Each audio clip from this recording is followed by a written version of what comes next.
La balade du primeur, du Côtes-du-Rhône primeur, ici dans le département du Gard, les 17 et 18 novembre prochains, samedi 17 et dimanche 18, c'est effectivement la fête des vins, la fête de l'amitié. C'est la 25e édition de cette balade du primeur. Donc quand on fait une fête, on la fait entre amis. C'est pour ça que nous accueillons à bien volontiers tous les amateurs de vin dans nos caves. Les caves, il y en a 15, réparties du nord au sud et de l'ouest à l'est dans ce département du Gard, pour déguster à la fois le vin nouveau et aussi nos Côtes-du-Rhône millésimées, car finalement, le 15 novembre, on est presque à Noël et on peut penser déjà aux cadeaux que l'on va faire ou aux cadeaux que l'on va se faire, car il ne faut jamais s'oublier.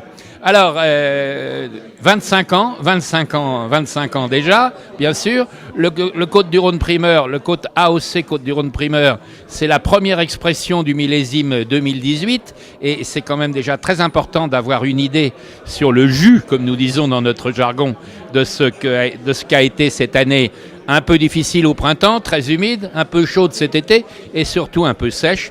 Mais on a un produit là qui est tout à fait sur le fruit et qui devrait, j'espère, être assez gustatif. Voilà ce que je pouvais vous dire. Des fêtes dans tout le département qui commenceront le jeudi 15 aux Halles le matin pour présenter le vin au public des Halles, des amateurs de gastronomie, qui continuera à Bagnols-sur-Cèze pour la soirée anniversaire le soir. Les dîners du terroir dans les restaurants pour goûter le vin nouveau autour d'une table. Et la fameuse MMT, qu'est-ce que c'est qu'MMT? C'est Morteau, Montbéliard, Toulouse, la saucisse grillée, avec 2-3 cuillerées de lentilles et un verre de primeur. Vous allez voir, c'est gustatif en diable. Et puis pendant tout le week-end, dans les caves, pour recueillir un petit peu les nouvelles impressions, pour goûter les produits du terroir gardois, ce qui est très important et qui sont associés à tout ça. Alors on vous attend, et pour tout voir et pour tout savoir, labaladeduprimeur.com, vous saurez tout.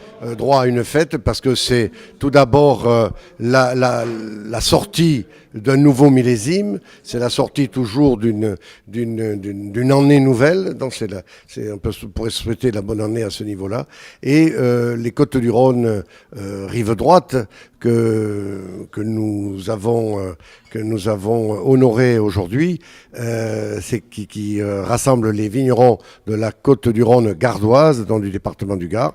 Donc fait la promotion de ces 15 caves coopératives, les vignerons particuliers, qui vont ouvrir leurs portes là tout au long du week-end de la sortie du primeur, le primeur qui sort bien évidemment le jeudi 15 novembre prochain.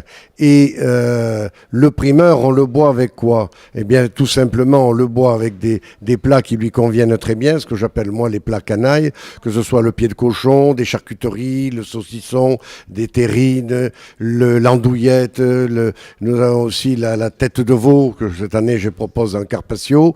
Nous avons également sur des œufs amerettes, sur des fromages frais, des fromages de chèvre frais, sur des fromages comme le pélardon des Cévennes frais, et qui peut également s'accorder sur des poissons d'eau douce, particulièrement, je pense aux cendres, je pense au saumon préparé avec une sauce au vin rouge, ou de la lotte également. Et c'est un vin de fête d'une nouvelle année qui s'annonce pour le vigneron, et c'est des vins qui sont généralement guillerés, très friands, fruités, et particulièrement cette année nous avons un Côtes-du-Rhône qui est soutenu en couleur déjà, avec une couleur très très sombre, donc qui laisse présager un très beau millésime, très riche, avec des fruits intenses de fraises, de framboises, de mûres et de cassis, un très beaux arômes de fruits, et un vin qui est extrêmement bien équilibré et qui donne un plaisir immédiat, contrairement à beaucoup d'autres années où le vin est un petit peu nerveux. Là, on a un vin très apaisé et très agréable à boire.